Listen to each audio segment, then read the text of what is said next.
everyone and welcome to this video. Now today I'm going to be doing a response video to Rob Walker, who must have been getting on for like a couple of months ago now, put up a video about some of his least favourite album covers, and this is something that I thought that I'd touched on before, but it turns out that I hadn't. So I thought it was a good idea just to go through some album covers we think really don't work, or some of like our least favourite. So I went through my collection and picked out a handful here, not sure how many there are here, but just various album covers that I dislike for various reasons. So we'll just get started. They're in, I think, roughly alphabetical order, like as like they appeared like on like my shelves. So the first one I picked out was this ABBA compilation for the first 10 years here. Now I just don't like this cover because I think this picture is just very much not representative of ABBA. You know, this was very much taken as the band were disintegrating, and yeah, it just doesn't quite scream this is what ABBA like are all about, like this photo. And I don't like their outfits, especially Frida's the sort of dress she's got on, just like a horrible dress,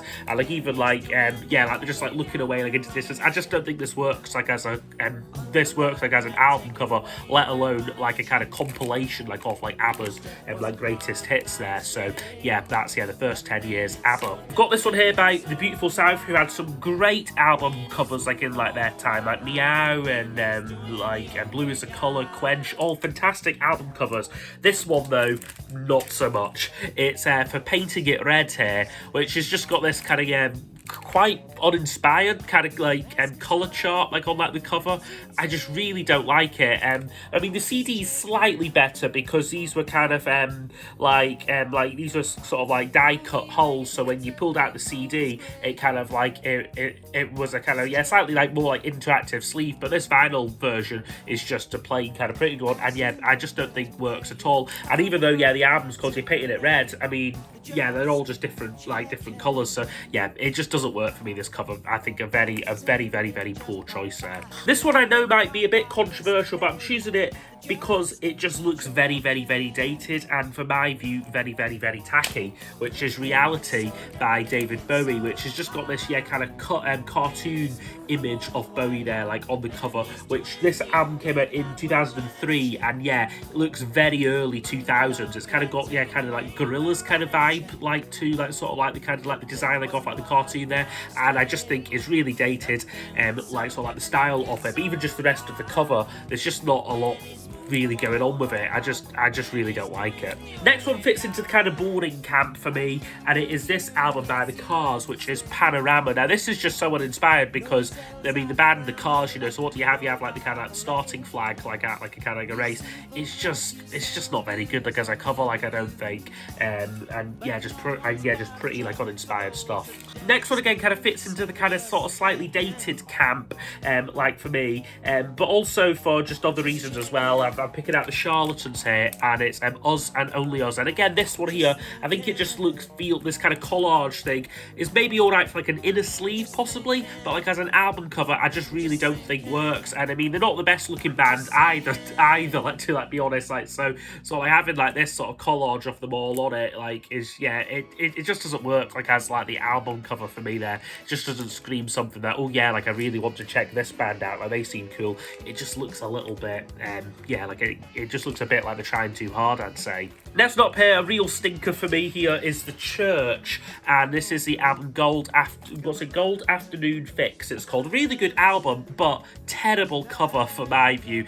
It's very obviously kind of photoshopped these images onto these kind of like sort of like the band members onto like this kind of background, and they've all kind of these sort of airbrushed images. There's Steve Kilbey and this guy at the top here, I forget his name, but it just looks so kind of glossy and clean in that, and like they weren't, you know, they were a really good kind of psychedelic kind of rock band, The Church, but yeah, just this again kind of screams of kind of trying too hard, and also just very dated. The kind of like 1990 this album came out, and I just don't like that cover like at all. Another one here for me which just screams kind of like, well, what's the point in this sort of thing? It's Elvis Costello and the Attractions and the album Goodbye Cruel World here, and again this is one that just like, I mean, like I don't mind the colours on it. I think the blue sky's quite striking, but it's just the band on it. They just look completely lost. You know, you got Costello there, just kind of like just looking off like into the distance, thinking, God, like what am I doing here? And you've got Bruce Thomas there, and I think is it maybe Pete Thomas who's in this kind of fencing suit here. It just doesn't make any sense whatsoever. I just really, like just really don't have like a lot of time like for like this cover like at all. I think they could have done like a lot more like with like this concept, or like maybe just sort of something slightly different, maybe like the same concept, but maybe like not with a band on it might be like a bit better possibly. But yeah, Goodbye Cruel World there, another bad album cover for me. Another one which fits into the kind of category of kind of it's kind of bad almost on purpose, or sort of like by design, like I'd say. It's the kind of Delamitri album Twisted here. Now again, I'm not saying like bad by purpose. I mean, it's obviously they've kind of made it look a bit messy, but I just think it is a mess, like, you know, and like you kind of got like this image of like Justin Curry and the guitarist who I forget his name, but they're like the only ones who feature prominently like on like the cover, and it's just cause like two images of them. I think that is like I think like that's like what I've got the kind of like the trouble with on it. It just feels very messy, very kind of slapdash, and I guess that was maybe like the intention with it, and with all these kind of doodles like on like the top of it and that. But again, it's just not a cover that I really like. This is an album and a band that I do have Rob to thank for kind of like sort of getting like me onto. And to be honest, with album covers like this, like they really needed like a recommendation for me to want to go and listen to Diesel Park West here. Now this is the album Shakespeare Alabama, and again, crap name for an album, crap name and like crap cover like as well for me. It just it's not reflective at all of the content, which is really good kind of indie rock sort of thing like from like the early 90s. Great stuff like Diesel Park West, really underrated band, quite a bit proto Britpop, you know, they kind of before Britpop, but very much didn't get any sort of attention because kind of melodic rock was very much like on like the way out in kind of like the early 90s. But again, they weren't doing themselves like any favours like with album covers like this either. Next up is a much more recent album here, but a real stinker like of a cover for me, and I think there's a lot to talk about this one. Is the DMAs, really good like Australian band, but this cover is just terrible. I maybe should have got it out because this has got like this kind of Obi strip, which I think does add a bit more visual interest to it. But basically, okay, if I didn't have that, it's just this horrible kind of sort of greeny yellow colour, and just with the album title very poorly kind of like How Many Dreams, just very like hard to make out. These random letters kind of square. I just have no idea what's going on like with this cover. And then they kind of these sort of mug shots of like the band, who again are hardly like the best looking band like out there, like sort of like on like the bottom. It just does not work, this cover for me at all. And it was I'm not so sure if this was a bit of a flop, this album, but it's definitely one of the DMA's like weaker albums. And again, like with a cover like this, I don't think this is a very beloved album like at all really by them.